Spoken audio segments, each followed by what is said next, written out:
Hi friends, welcome to my channel. ఈ video మీకు నచ్చినట్లయితే లైక్, షేర్, సబ్స్క్రైబ్, కామెంట్ చేయండి ఫ్రెండ్స్. బెండకాయ ఫ్రై తయారు చేయు విధానం. ముందుగా బెండకాయలను నీట్గా వాష్ చేసుకోవాలి.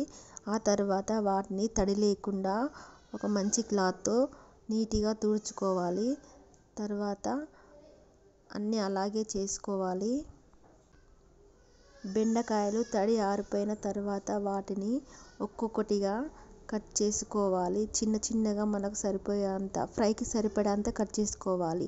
వీలైతే పెద్దగా కూడా కట్ చేసుకోవచ్చు, కానీ నేను చిన్నగా కట్ చేసుకుంటున్నాను. ఈ విధంగా మీరు సరిపడే విధంగా మీరు కట్ చేసుకోండి. ప్లీజ్ ఫ్రెండ్స్, ఈ వీడియో నచ్చినట్లయితే లైక్ చేయండి, షేర్, సబ్స్క్రైబ్, కామెంట్ చేయండి. మా ఛానల్ని కొంచెం సపోర్ట్ చేయండి. ఇలా చిన్న చిన్నగా కట్ చేసుకోవాలి. నేను చూపించిన విధంగా కట్ చేసుకోవాలి. ఆ తర్వాత 3 ఎండుమిర్చి, ఆనియన్, పచ్చిమిర్చి, వెల్లుల్లిపాయ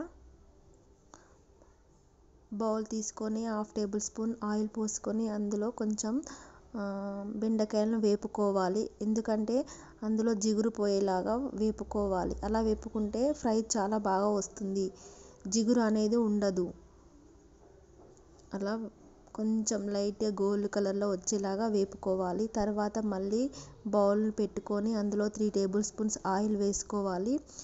అందులో జీలకర్ర, ఆవాలు, పోపు దినుసులు వేసుకొని ఎండుమిర్చి, పచ్చిమిర్చి, ఆనియన్, వెల్లుల్లిపాయ వేసుకొని కలుపుకోవాలి. వాటిని గోల్డెన్ బ్రౌన్ కలర్లో వచ్చేలాగా కలుపుకోవాలి. రుచికి సరిపడేంత సాల్ట్, నేనైతే 1/2 టేబుల్ స్పూన్ సాల్ట్ వేసాను. మీరు మీ రుచికి సరిపడా సాల్ట్ వేసుకోండి. మళ్ళీ మంచిగా ఒకసారి కలుపుకోవాలి. తర్వాత చివర్లో పసుపు వేసుకొని మళ్ళీ ఒకసారి కలుపుకోవాలి. కలుపుకున్న తర్వాత మనం ఫ్రై చేసుకున్న బెండకాయలను మళ్ళీ అందులో వేసుకొని మళ్ళీ కొంచెం ఫ్రై చేసుకోవాలి. ఒక 10 మినిట్స్ అలా కలుపుకొని మూత పెట్టుకొని ఉంచుకొని మీకు తగినంత కారం వేసుకోండి. నేనైతే 1/2 టేబుల్ స్పూన్ వేసాను, ఎందుకంటే అందులో పచ్చిమిర్చి, ఎండుమిర్చి ఉంది కాబట్టి. మూత పెట్టుకొని తర్వాత చూసుకున్న తర్వాత ఇలా ఫ్రై అవుతుంది. ఒక 10 మినిట్స్ తర్వాత చివర్లో కొత్తిమీర వేసుకొని మళ్ళీ మంచిగా కలుపుకోవాలి. ఇంతే అండి, సింపుల్గా బెండకాయ ఫ్రై 10 మినిట్స్లో రెడీ అవుతుంది. మీరు ఒకసారి ట్రై చేయండి. ఎలా వచ్చిందో నాకు కామెంట్ చేయండి. వేడి వేడి అన్నంలోకి పప్పు బెండకాయ ఫ్రై. ఇంతే అండి. ఈ వీడియో నచ్చినట్లయితే లైక్, షేర్, సబ్స్క్రైబ్, కామెంట్ చేయండి please. Thank you watching for you.